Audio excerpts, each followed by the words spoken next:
দিশার মামার বিয়েতে সবাই আসলেও দিশার বাবা কেন আসেনি তাই নিয়ে হচ্ছে বিশাল সমালোচনা। দিশার মার নাম হচ্ছে রিমা।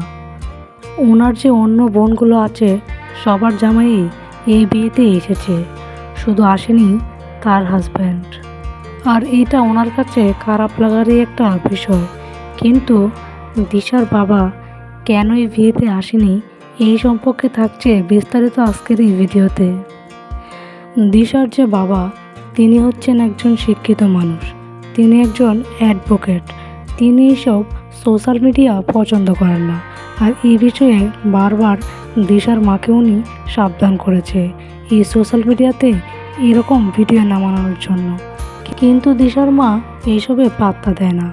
তিনি তার মেয়েকে নিয়ে সোশ্যাল মিডিয়ায় নাচানাচি বিভিন্ন ধরনের ভিডিও তৈরি করে থাকে, যা দিশার বাবা একদমই পছন্দ করেন না। কিন্তু তার কোনো কথাই তার মেয়ে এবং স্ত্রী শোনে না।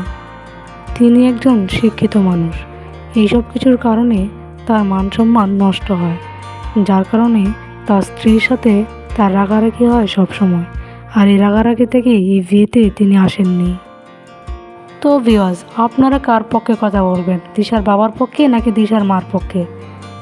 কোনটা আপনাদের কাছে সঠিক বলে মনে হয় সেটা অবশ্যই কমেন্ট করে জানাবেন। আর হ্যাঁ, পরবর্তী ভিডিওর জন্য চ্যানেলটাকে অবশ্যই সাবস্ক্রাইব করে রাখবেন। ধন্যবাদ সবাইকে, ভালো থাকবেন, আল্লাহ হাফেজ।